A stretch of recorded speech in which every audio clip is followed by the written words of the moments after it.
Televisión de calidad con sentido público. Universidad de Antioquia, Televisión.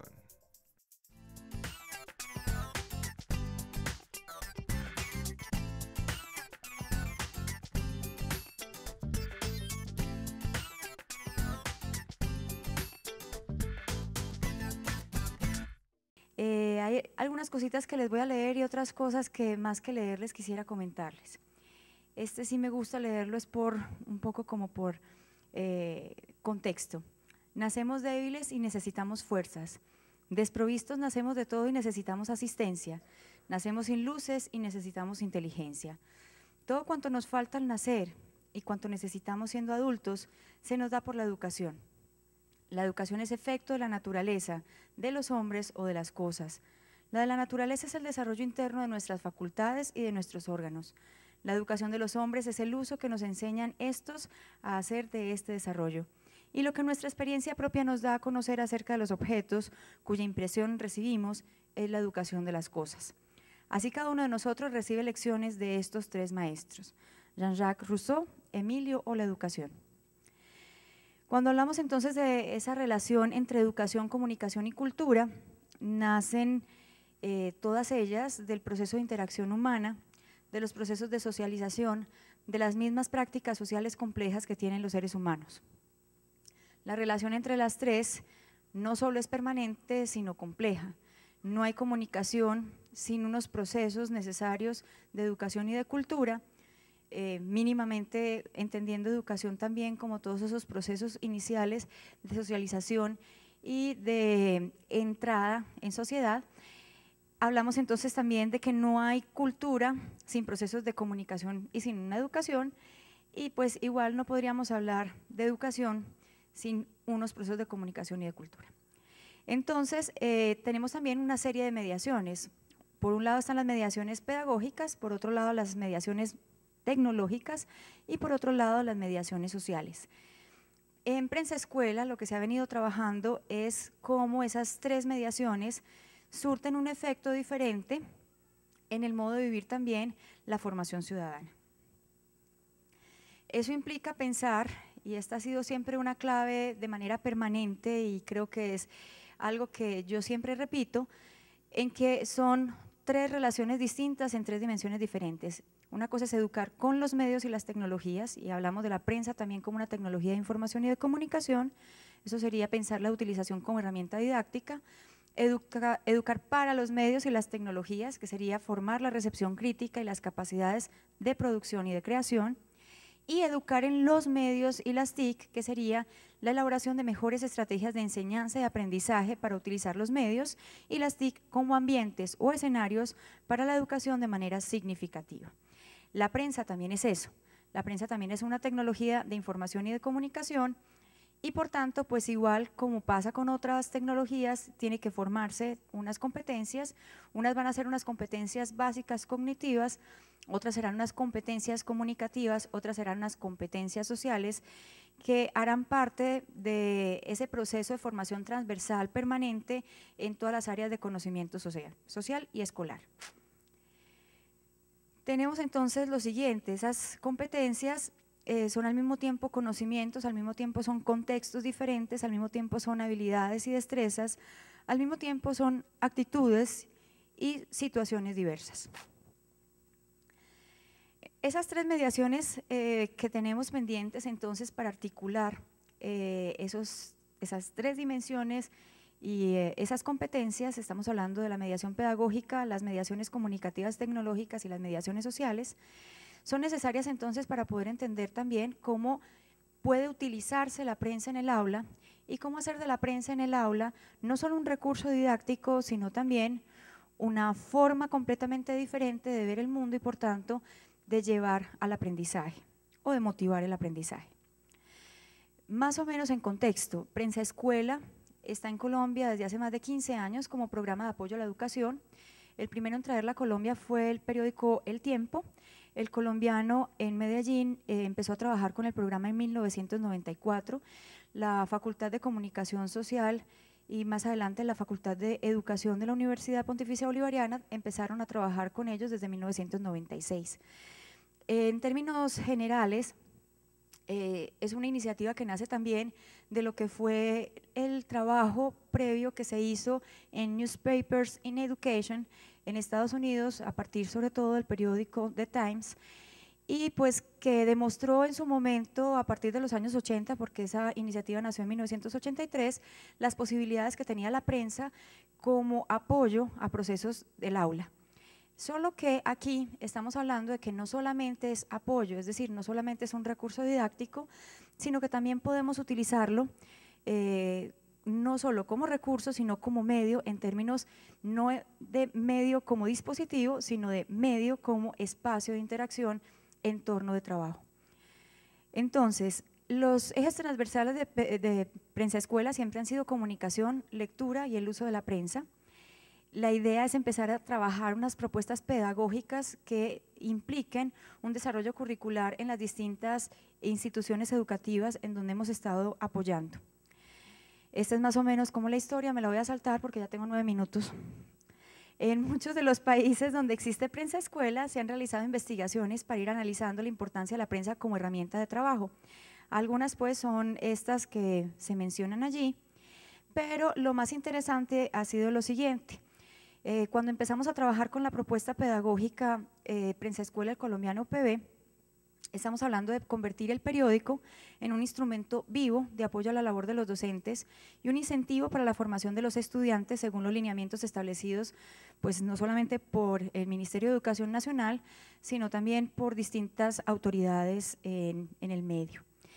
Entonces, generalmente uno tendría que mirar lo siguiente, y es que se parte de convivir con dos realidades, la que se presenta en la escuela y la que se vive en la sociedad misma.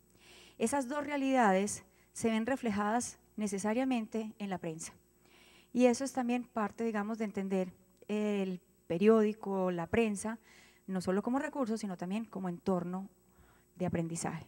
Los medios enseñan mucho y son co-constructores de la cultura y de las realidades de los sujetos. El primer desafío que debe afrontar la educación en el siglo XXI es el cambio de mentalidad y de actitud, y ese cambio de mentalidad y de actitud implica, vuelvo y repito, ir más allá de pensar las tecnologías de información y de comunicación como recursos didácticos para empezarlas a pensar como un medio, entorno, ambiente de aprendizaje. En ese sentido, con los talleres lo que hemos intentado hacer es que tenemos el taller de medios escolares y tenemos el taller de tips. Con el taller de medios escolares no solamente se aprende a utilizar la prensa en el aula, sino que además empezamos a fomentar el uso de la prensa y del diario escolar como un recurso, y un recurso al mismo tiempo de investigación y al mismo tiempo de producción comunicativa. Simultáneamente tenemos entonces también el programa de tips. El programa de tips del Colombiano y UPB tiene que ver con lo siguiente, es toda la formación en nuevas tecnologías y en cómo hacer uso de esas nuevas tecnologías, principalmente pues el Twitter, Facebook y estos recursos tecnológicos que dan las páginas mismas de los periódicos, para construir información y ser ciudadanos partícipes de ese proceso de construcción de la realidad que aparece en el periódico. Entonces, pues aquí simplemente quiero como resaltar algunas de las experiencias de lo que los mismos docentes nos cuentan. Esta es de un docente, yo en el colegio estaba pues en el grupo del que organizamos el periódico y todo me gustaba mucho, entonces me quedé con la idea de que cuando yo fuera maestro iba a trabajar con la prensa. Los resultados: los docentes en Prensa Escuela son conscientes de que el uso de la prensa en el aula puede ser un recurso didáctico esencial para motivar al alumnado conectando los contenidos curriculares con la realidad social, habitualmente más cercana a sus centros de interés, y señalan que para ellos el periódico es un auxiliar del área que se dicta. Hemos estado trabajando con ellos por áreas.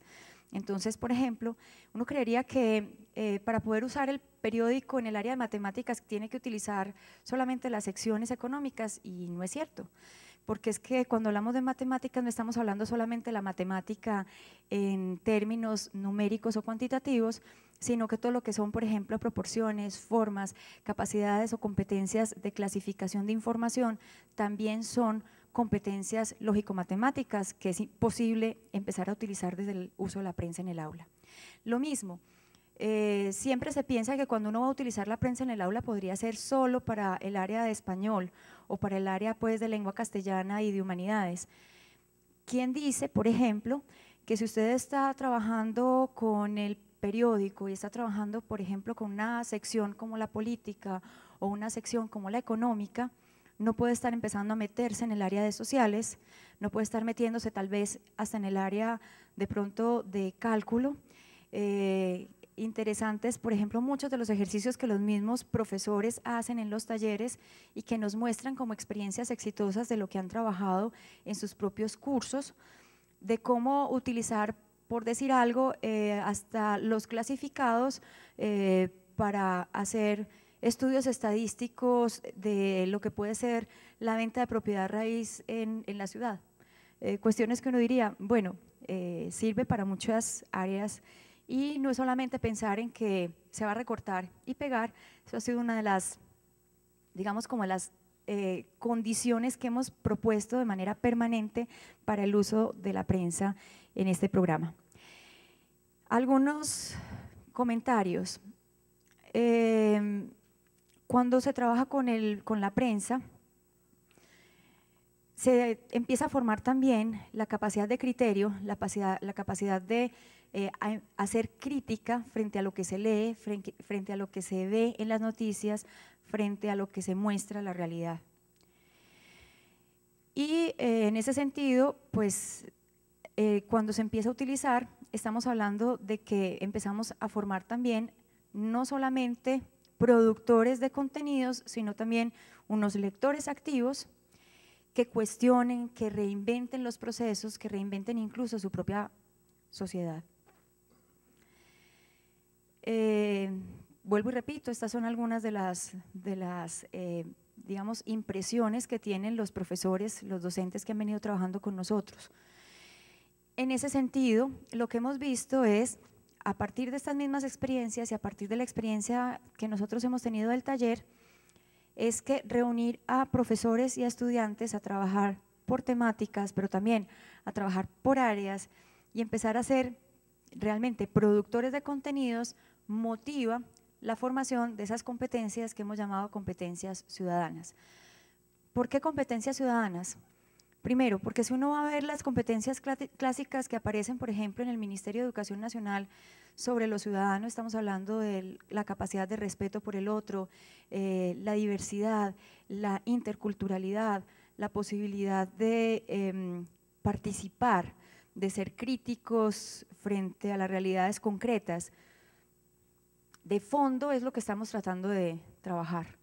Y de fondo también, si uno sienta al profesor y al estudiante en la misma sala y los pone a hacer un artículo y que los dos investiguen y que los dos redacten, hay otro tipo de entendimiento y hay otro tipo de proceso.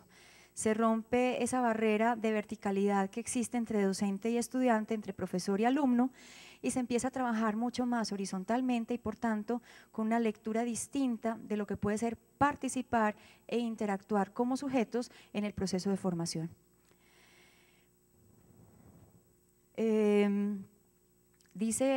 Dicen los docentes, en el blog Prensa Escuela, por ejemplo, hay un blog también para que ellos puedan comentar las experiencias exitosas, que hay una sensibilidad, se reconoce una sensibilidad especial en los niños y una mayor comprensión del entorno cuando han utilizado el periódico como recurso didáctico, pero también, miren, es un aprendizaje de doble vía en la medida en que los docentes comenzamos a conocer cómo viven, qué situaciones se enfrentan, qué problemáticas tienen, qué experiencias de vida tienen los estudiantes a través incluso de esas mismas experiencias de revisar la prensa. Lo mismo, los estudiantes mismos opinan, ha sido una forma, son formas, digamos, de reconocer las posibilidades de vivir en situaciones diferentes, lo que es el proceso mismo de aprendizaje y el trabajo con el conocimiento. Conocer no es solamente asistir al aula de clase, cumplir con unas funciones, digámoslo así, tareas o actividades específicas que pongan los docentes, es empezar a ser gestores del conocimiento, es empezar a ser parte de ese proceso de conocer. Y en ese sentido, pues cuando uno empieza a trabajar con la prensa y empieza a formar esas capacidades críticas, lo que está haciendo de fondo es también lograr que los mismos estudiantes vean la necesidad de que ellos sean partícipes de cómo se construye la realidad. Se pone en evidencia que la formación ciudadana se da a través de la motivación para lograr la movilización en los contextos escolares hacia un conocimiento construido por todos y para la apropiación de todos. Es un motor para la formación ciudadana. Creo que me pasé. El proceso, ya casi se acaba el tiempo, el proceso en colegios es único y por tanto es necesario que la metodología del taller se adapte a cada contexto, sin olvidar la rigurosidad de la planeación y del trabajo. Muestra de ello es el ritmo en que cada institución aprende en Prensa Escuela. Cada institución tiene sus modos de trabajo. Lo que sí implica esto es empezar a entender que las tecnologías de información y de comunicación, los medios, incluso los medios periodísticos, están ahí también para ayudarnos en ese proceso de la formación de ciudadanos comprometidos en la transformación de sus propios espacios. Muchas gracias.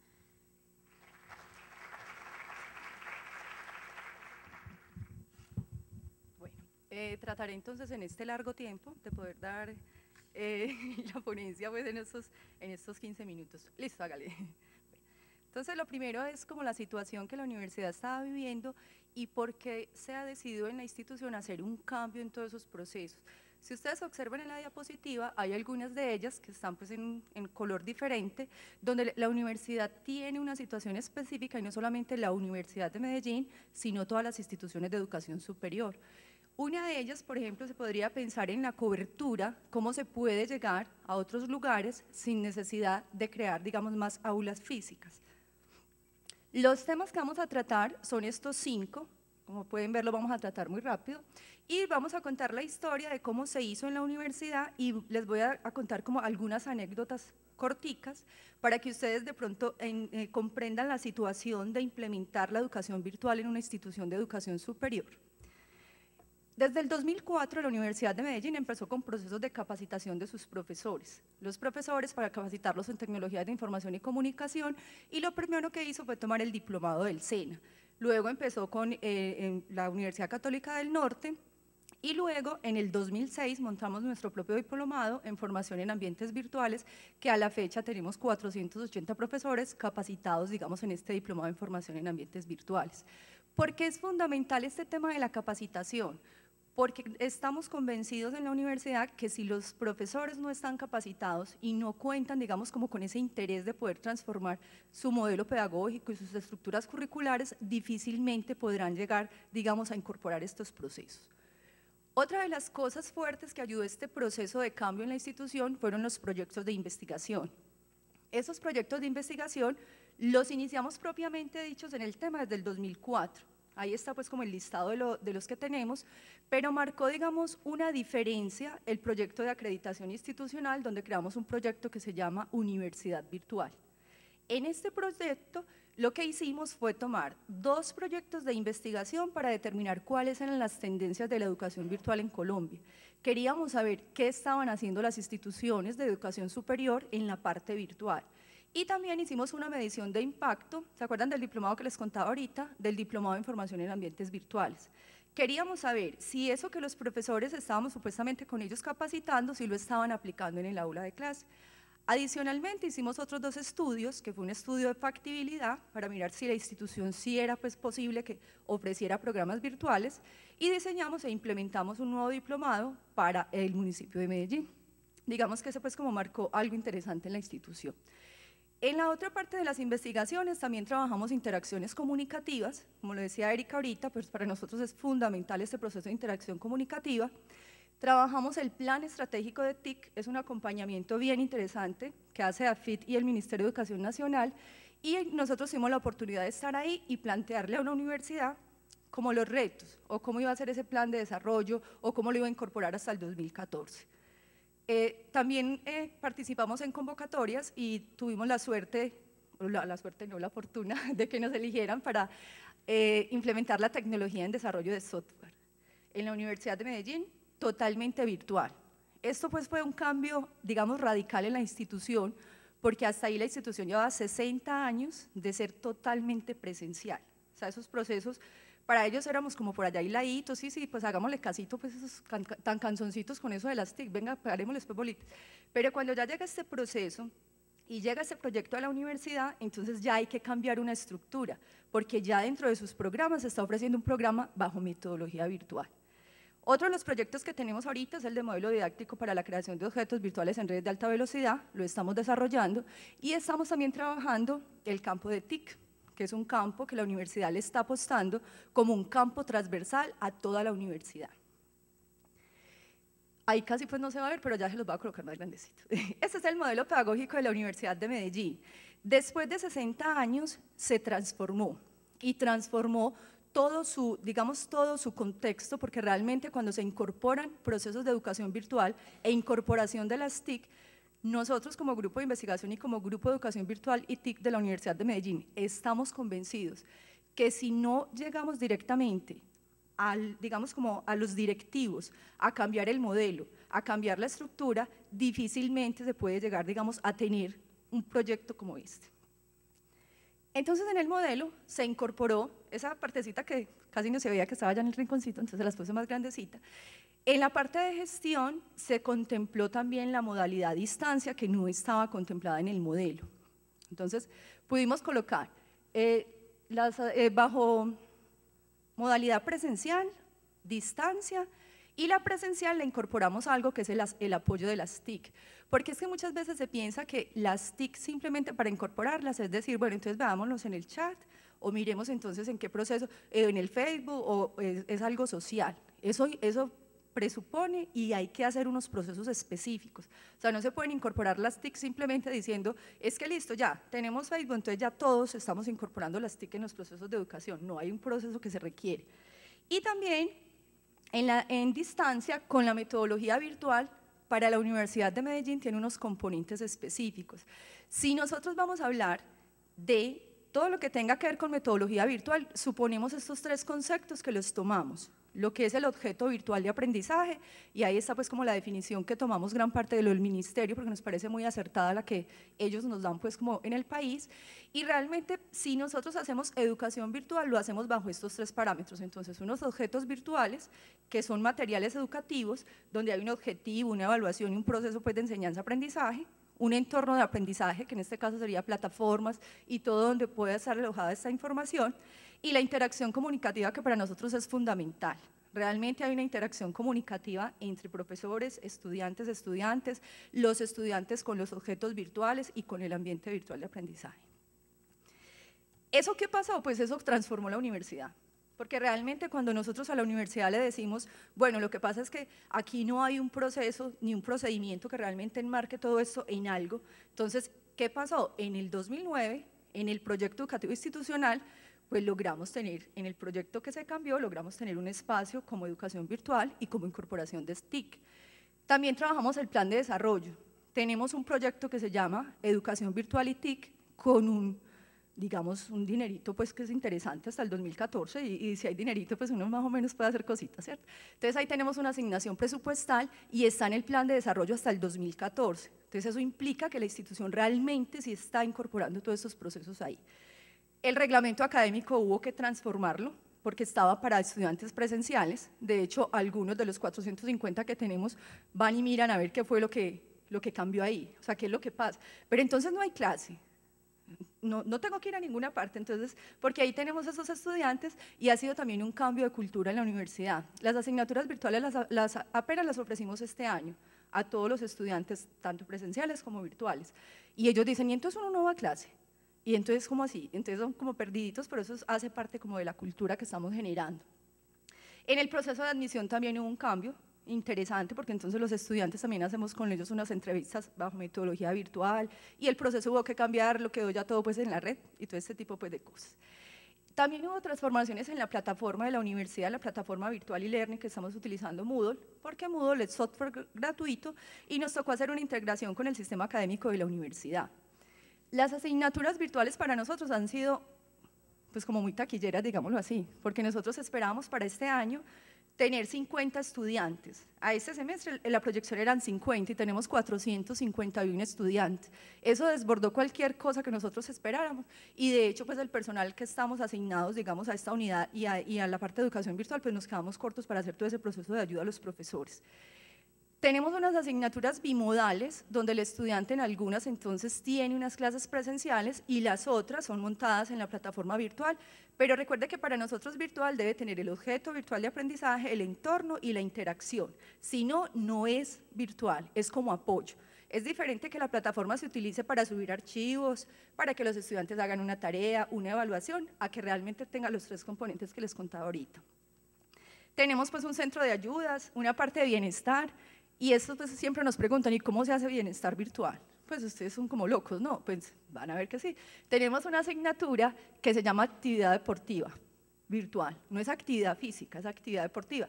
Y ahí tenemos unos estudiantes y ellos miran entonces los músculos, miran los huesos, miran todo ese proceso y hay unas actividades bien interesantes que el profesor ha estado diseñando y los estudiantes que tienen algún problema, porque es una asignatura institucional, la ven todos los estudiantes de la Universidad de Medellín, más de 9.000 que son, pues es interesante tener esta alternativa. Entonces, si no pueden ir a hacer actividad física, pues hacen actividad deportiva virtual. Aparte de eso, tratamos de que la plataforma esté todo el tiempo funcionando muy bien y generamos otras actividades pues como de bienestar. Está pues el centro de ayudas, una transformación que se las mostré ahorita fue el modelo pedagógico, pero transformar el modelo pedagógico implica cambiar estrategias de evaluación, porque entonces uno de los miedos de los profesores era, pero ¿y cómo vamos a evaluar? Pues es que si aquí me pastelean, ¿cómo va a ser eso ahí? Eso va a ser muy enredado. Entonces es como cambiar esa estructura y mirar, decir, no, es que hay otras formas de evaluar, aquí no es memoria, hay unos estilos, hay un estudio de caso, hay otras situaciones. Y difiero de ahorita a un señor que decía que es que de pronto por ahí es muy complicada la cosa, pues sí es muy complicado y usted no la planea, o sea, eso hay que planearlo. Eso no se puede decir, venga, ya, pongamos esto listo que ya ese muchacho va a aprender ahí. No, eso supone la evaluación y la producción de contenidos tiene que ser a la medida, o sea, no, yo no les podría decir, vea, entonces hagan esto, aquello, no, cada institución tiene unas características específicas. ¿Que es fácil? No, como digo yo, no es fácil, la gente no colabora, no mentiras, es una molazadita, pero la situación es que no es que sea difícil, es que le demanda más tiempo a los profesores, porque es que usted, el estudiante es autónomo de su aprendizaje, y se supone que debe estar todo listo cuando el estudiante ya ingrese a la plataforma su asignatura virtual. O sea, ya no me puedo parar y decir, voy a improvisar esta conferencia que me faltan 4 minutos. No, señor, usted la tiene que colocar allá completica y debe tener ya sus actividades montadas, la evaluación y todo este tipo de cosas. Entonces, no, es un proceso que requiere mucha planeación y eso hay que hacérselos entender a las instituciones. Nosotros implementamos entonces el diplomado FABA, ¿se acuerdan? Desde el 2006 y lo hemos estado innovando y transformando. ¿De acuerdo a qué? Como a las tendencias que hay, a mirar si el profesor lo quiere utilizar como apoyo, si quiere una asignatura bimodal o si quiere todo virtual, entonces como todo ese tipo de cosas. Y también hemos generado, digamos, con la empresa un impacto interesante. Pues nos faltará mucho, ¿cierto? Pero estamos como aprendiendo con eso. Porque las empresas ahorita, por ejemplo, la semana entrante empieza la rueda de negocios de Tecnova, que es lunes y martes, y ya las empresas hablan de capacitación virtual. O sea, las empresas buscan a los grupos de investigación a decirles, vea, por favor, investiguemos sobre esto, o venga, capacíteme a los empleados en esta plataforma o aquí, porque es que yo no quiero que ellos se desplacen, además eso me ahorra tiempo, y les hemos demostrado que recuperan la inversión fácilmente, porque es rentable. Lo que pasa es que al principio hay que invertir más, pero se puede recuperar fácilmente. Estas transformaciones necesariamente las hemos realizado porque se quiere generar la cultura, una cultura organizacional para incorporar las TIC en todas las funciones sustantivas. Pero entonces listo, ya transformaron muy rico y entonces ¿qué sigue? Hay unos retos que son muy grandes. Hay que transformar el estatuto profesoral, estamos en ese proceso, porque entonces nos decían, pero ¿y cómo le vamos a pagar al profesor si este no está aquí? ¿Cómo le vamos a pagar lo mismo? Pues es que ¿cómo así, Sandra? Que si este edita 64 horas y yo lo veo aquí las 64 horas, usted le va a pagar las mismas 64 horas si él no está viniendo acá. Entonces no, hay que entender pues como esa cultura y lo estamos haciendo en el momento así. Hay que transformar y organizar las políticas, procesos y procedimientos para poder incorporar las TIC y hay que adicionarle recurso humano.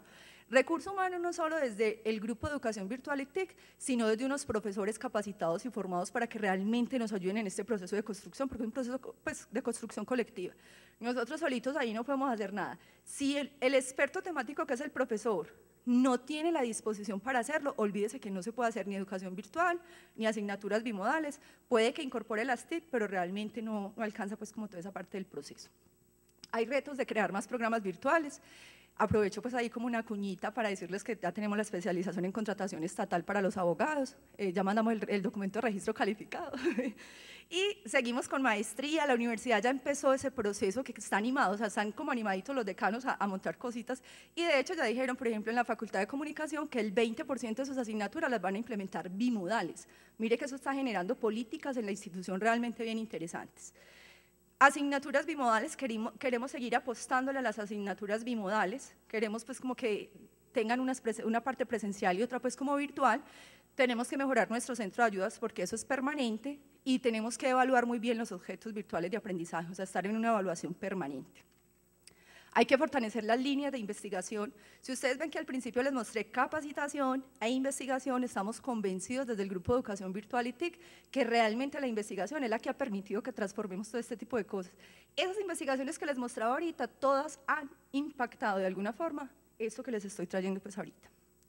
La capacitación permanente, o sea, la capacitación a profesores tiene que ser permanente porque los profesores van, vienen, todo ese tipo de cosas, y eso realmente es algo que ayuda. Hay que pensar en eso, la universidad da el diplomado gratuito a sus profesores, creo que eso es una ganancia que tenemos en la institución. Y otro reto que tenemos es hacer socializaciones, contarle a la gente todo lo que nos ha pasado, aquí porque pues el tiempo es muy cortico, entonces no se pudo, pero sí les quería contar porque eso a uno le pasa de todo. Hacer procesos de autoevaluación, mejoramiento permanente, todo con el propósito de fortalecer la cultura de la incorporación de las TIC en las funciones sustantivas. 4, 3, 2, 1, muchas gracias. Voy a apuntar.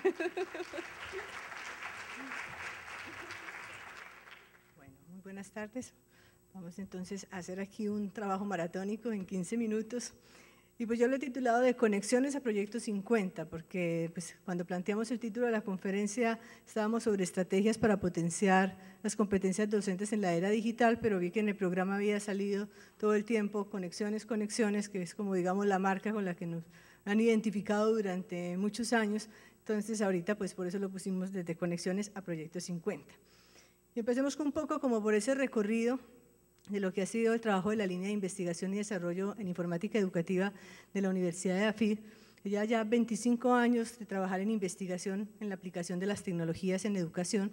Nuestros primeros años nos dedicamos a hacer, digamos, software para la universidad, hicimos los primeros cursos asistidos por computador, tutoriales, juegos gerenciales con las herramientas pues, que teníamos en ese momento donde todavía no existían muchas de las herramientas de hoy de graficadores o sistemas autor o sistemas para educación virtual en las que teníamos que programar en Pascal y teníamos que hacer como trabajo animado, pintar punto a punto para cada figura para que pudiésemos realmente tener algo gráfico y lograr ciertos efectos. Entonces ahí tuvimos una experiencia interesante en la universidad donde logramos desarrollar alrededor de unos 72 productos de software educativo. A partir de 1991, en un convenio de cooperación que tuvimos con la Universidad de Quebec en Montreal, empezamos a trabajar en el tema de los sistemas tutoriales inteligentes. Y allí hicimos una investigación muy interesante alrededor de la enseñanza del análisis y trazado de curvas polinomiales, que era el tema, digamos, que generaba mayor deserción en los estudiantes de primer semestre en la universidad. Con el aprendizaje que tuvimos en estos tutoriales inteligentes, pues primero el poder mirar, digamos, la arquitectura de un sistema de esta naturaleza, donde se puede preparar un plan de instrucción personalizado para cada uno de los estudiantes, donde existen sistemas expertos que le ayudan al docente a planear las actividades de aprendizaje que debe llevar a cabo cada uno de los estudiantes y donde hay también sistemas expertos en lo que era análisis y trazado de curvas, que son temas que, digamos, ahora, después de todos estos años, volvemos a retomar con todo lo que las nuevas tecnologías nos están trayendo. Pero digamos que allí la gran conclusión fue que el sistema en determinado momento ya empezaba, que no pasaba a tomar nuevas unidades de aprendizaje para los estudiantes, porque empezó a detectar que el problema del cálculo de trazado de curvas el primer semestre era más por los vacíos que los estudiantes traían de sus competencias básicas en educación preescolar básica y media. Entonces, pues de ahí vimos que realmente teníamos que ir a hacernos un trabajo con las instituciones educativas de plantear nuevos modelos que fortalecieran en ellos estas competencias, más que seguir en la universidad tratando de solucionar el tema. De ahí nace el proyecto Conexiones, que fue la primera red escolar donde trabajamos pues como modelo de incorporación de tecnologías, el hacerlo a través de estas redes escolares, de empezar a trabajar con el tema de conectividad, de empezar a desarrollar unos ambientes de aprendizaje dinámicos, interactivos, de trabajar por proyectos colaborativos, de integrar distintas áreas del conocimiento. Este proyecto comenzó en el año 93. Ahí trabajamos muchos años, donde tuvimos muchísimos aprendizajes alrededor de lo que deberían ser las competencias del docente en la incorporación de tecnologías, lo que implicaba para una institución educativa asumir la incorporación de las tecnologías desde sus procesos de gestión, lo que implicaba la producción de los contenidos educativos para desarrollar todos estos proyectos colaborativos. Entonces ahí tuvimos la Pachamama como esa gran interfaz de comunicaciones. Después de esta experiencia, entonces, pues estuvimos trabajando, apoyando al Ministerio de Educación en lo que fue el Programa Nacional de Uso de Nuevas Tecnologías, donde se llevaron mucha parte de esa filosofía de conexiones para poder plantear después lo que era el portal Colombia Aprende, lo que fue toda la red de conexión total para el país, más toda la ruta de formación de docentes. Y después, digamos, de toda esta otra nueva experiencia, entonces nos concentramos ahora en Proyecto 50 desde la Universidad EAFIT. El Proyecto 50, digamos, parte de unos retos interesantes. Primero es la gestión del conocimiento e integración de los resultados de investigación. Digamos, una de las grandes problemáticas que tenemos a nivel de contenidos es cómo poder aprovechar todo el conocimiento que se genera en los grupos de investigación y convertirlo en objetos de aprendizaje que puedan apoyar todos los procesos de docencia. Porque digamos que muchos de los contenidos que tenemos están años luz de lo que realmente se está generando en la investigación. Entonces ahí tenemos que hacer un puente permanente y generar procesos que permitan permanentemente lograr que ese trabajo de investigación llegue a nuestras aulas. Segundo es el desarrollo de un currículo por competencias y evaluación de aprendizaje. Igual hemos tenido todos nuestros programas desarrollados muy basados en contenidos y tenemos pues problemas en todos los temas, en toda la evaluación de esos procesos de aprendizaje, porque tenemos currículos, digamos, de acuerdo a lo que quiere enseñar cada profesor, la forma como quiere enseñarlo, y no es que queramos quitar la autonomía en el aula, pero sí que los estudiantes puedan tener todos igualdad de oportunidades y que los procesos de evaluación realmente midan las competencias que ese estudiante está desarrollando en toda su formación profesional. Un tercer reto tiene que ver con el tema de la propiedad intelectual, ¿cierto? Empezar a establecer ahora con todo esto de los contenidos abiertos, qué cambios había que hacer frente a los marcos de propiedad intelectual de la institución, cómo lograr hacer incentivos también para los docentes, porque siempre normalmente se evalúa toda la producción que hacen en investigación, las publicaciones que se tienen, pero la labor docente no se valora. No se le da puntos, digamos, en el escalafón por todos los objetos de aprendizaje que producen. Entonces hay que buscar una forma de trabajar la propiedad intelectual y construir incentivos y de esa misma manera poder también entonces revisar todo el estatuto docente. Y el último reto tenía que ver en cómo convertirnos en una universidad ubicua. Si bien EAFIT no le apostó tanto a la educación virtual, apenas ahora estamos haciendo nuestros primeros registros calificados para algunas especializaciones, lo hemos mirado más a nivel de posgrado, sí queremos apostarle a una universidad ubicua, una universidad que pueda estar disponible para los estudiantes en cualquier momento, en cualquier lugar, el estudiante que está en determinado momento en otro sitio pueda conectarse a la clase presencial y participar como si estuviera allí presente, que el estudiante desde su casa pueda acceder remotamente a los laboratorios de la universidad o a laboratorios que están ubicados en otras universidades del mundo, que por convenio podemos entonces lograr que ellos puedan acceder a ese tipo de laboratorios. Entonces empezamos a explorar cómo nosotros podemos ir desde una universidad completamente presencial, muy face to face, a una universidad ubicua, ¿cierto? A pensar ya en un learning y cómo entonces ir incorporando las tecnologías para aún ir planteando, bueno, el proceso presencial, cómo se apoya con tecnología, pero el proceso autónomo del estudiante, cómo se puede también apoyar con la tecnología, cómo empezar a trabajar ya en ambientes virtuales, en ambientes móviles, en ambientes multimediales y cómo llegar pues hasta tener este servicio en cualquier momento, en cualquier lugar. Y teníamos otra situación también, y es que los estudiantes que nos están llegando a la universidad, pues son ahora lo que hablamos de la generación millennium, son estudiantes que los encontramos más fácil en Facebook, en cualquier otro lugar, son estudiantes que están aprendiendo permanentemente en la red, que asumen roles diferentes en todas esas conversaciones que tienen en la red y que tenemos que tener un lenguaje completamente diferente para dirigirnos a ellos. Y es muy difícil por los docentes que ya llevamos 20, 25 años en la docencia, pues decir, bueno, ahora hay que enseñar en otra forma. ¿Y por qué si siempre lo he hecho bien? ¿Por qué tengo que cambiar mi forma de enseñar? ¿Cierto? Entonces, ¿cómo concientizarlos de que hay que tener un lenguaje diferente para trabajar con los estudiantes, hay que transformar esas prácticas pedagógicas, hay que renovar muchísimo también de ese conocimiento, como hablábamos en principio, de poder acercar el trabajo de la investigación? Entonces, a partir de todo este contexto, planteamos un proyecto que permita potenciar las competencias de los docentes a través de la innovación en los procesos de enseñanza, aprendizaje e investigación creativa, con 3 estrategias. La primera tiene que ver con el desarrollo de las competencias para la innovación educativa, la segunda, innovación en la gestión y el desarrollo curricular, y la tercera, hacer un desarrollo tecnológico para el aprendizaje. La primera, que tiene que ver con el desarrollo de las competencias para la innovación, pues nos llevó a revisar cuáles son esas competencias del docente del siglo XXI. Estuvimos explorando pues, los modelos europeos, los modelos coreanos, los modelos americanos, los modelos de Chile, de Costa Rica, tanto de educación básica como las de educación superior, porque en estos temas de incorporación de tecnologías y de renovación, muchas veces no hay que mirarlo por el nivel en que estamos enseñando, sino que se pueden compartir muchas de esas prácticas, inclusive que se trabajan a nivel de educación media e inclusive a nivel también, en este momento pensando en ubicuidad, de educación preescolar cuando trabajamos por proyectos. Hicimos toda esta revisión y llegamos a plantear 4 competencias. La primera tiene que ver con las competencias para la creación y administración de los ambientes de aprendizaje. La segunda, competencias de liderazgo. Tenemos que convertir un docente que, si bien ya no es el centro del aula, sí debe ser el líder de ese proceso de aprendizaje y que pueda como líder orientar a sus estudiantes dentro de toda esa construcción de conocimiento. Tercera es la competencia para la gestión de redes de aprendizaje. Es una competencia que también tienen que tener ahora los docentes, de cómo construir esas comunidades de práctica, esas redes sociales alrededor de toda la construcción de conocimiento.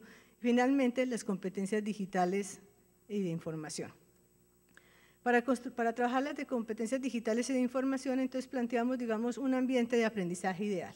¿Qué herramientas tiene que trabajar un docente en su labor cotidiana? Entonces hablamos de herramientas para el manejo de imágenes, para el manejo del audio, manejo de videos, marcadores sociales, elaboración de blogs, agregadores de información, gestión de documentos, redes sociales, elaboración de presentaciones, elaboración de wikis, sistemas de comunicación, manejo de derechos de autor, sistemas de anotaciones, manejo de aulas virtuales, navegadores en web, discos duros en línea, mapas conceptuales, gestión bibliográfica, buscadores.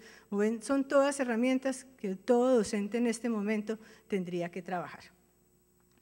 De ahí entonces empezamos a organizar un poco esas herramientas a lo que definimos como nuestras competencias digitales, que tienen que ver entonces con ser un ciudadano digital, o sea, cómo puede usar en forma segura, responsable y legal toda la información, todas las competencias alrededor del funcionamiento y conceptos de la tecnología y manejo de los dispositivos. Aquí tenemos entonces el manejo de los clickers, de los tableros digitales, de los mimios, de la tecnología móvil y toda esta oferta que tiene ya un docente para llevar al aula de clase.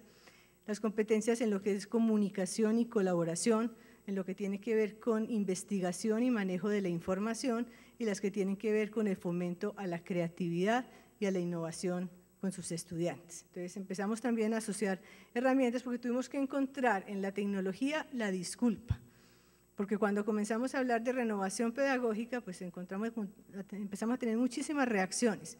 Cuando empezamos a mostrarles qué estaba pasando en las distintas facultades, de acuerdo al área del conocimiento del mundo, trabajar con los profesores de Derecho y mostrarle cómo se ve la vida académica de las escuelas de Derecho a nivel mundial, empezaban a ver que realmente ellos tenían mucha información guardada en sus escritorios que no estaban utilizando y aprovechando, y que podía mostrar la vida universitaria de la Escuela de Derecho, y que los mismos estudiantes no podían aprovechar todo ese tipo de recursos. Entonces, por eso entramos, digamos, con esta competencia digital y empezamos a negociar con cada uno de los departamentos y de las escuelas, entonces, en qué herramientas querían focalizarse para ir haciendo, digamos, esta alfabetización, esta introducción con las herramientas, y eso llevaba inmediatamente a repensar completamente las clases, a ir transformando los ambientes de aprendizaje.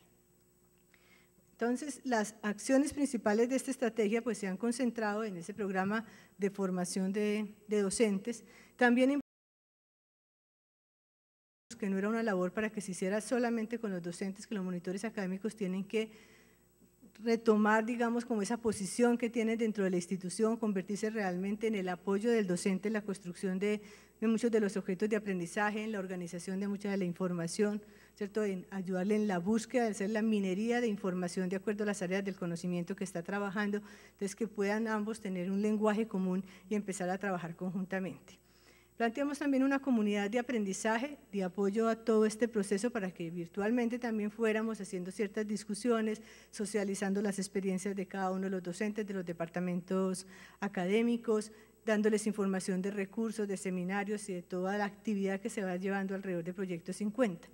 Construimos un laboratorio físico, digámoslo así, donde tenemos, digamos, los espacios para que los docentes puedan ir, interactuar con toda la tecnología, con todo el software, con los videojuegos, con los juegos serios, con los ambientes en 3 dimensiones, de realidad virtual, o sea, que puedan acceder a muchas de las cosas y sentarse con otros profesores a discutir del tema, cómo pueden incorporar un tipo de tecnología u otro.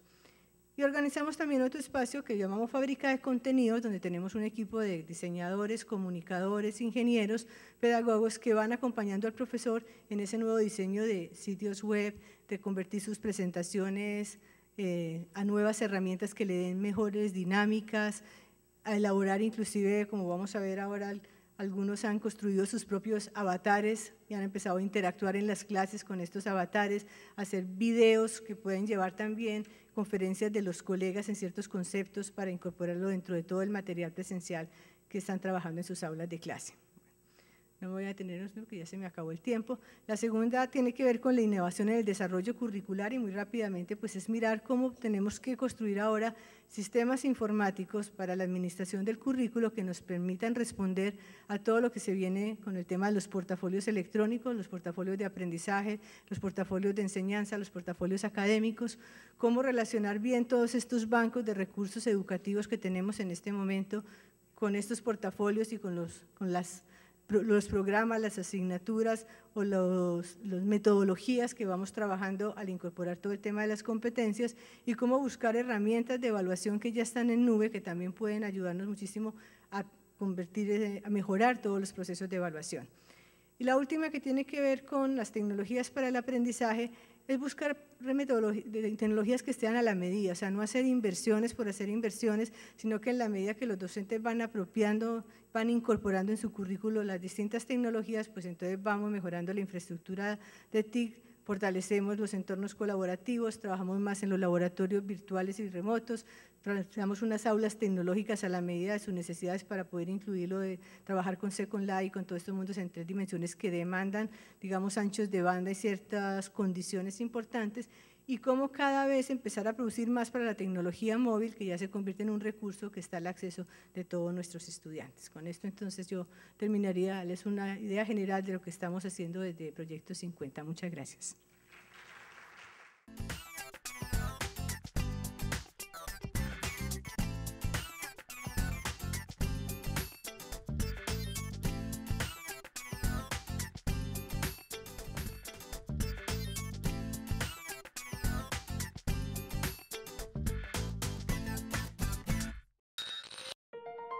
Televisión de calidad con sentido público.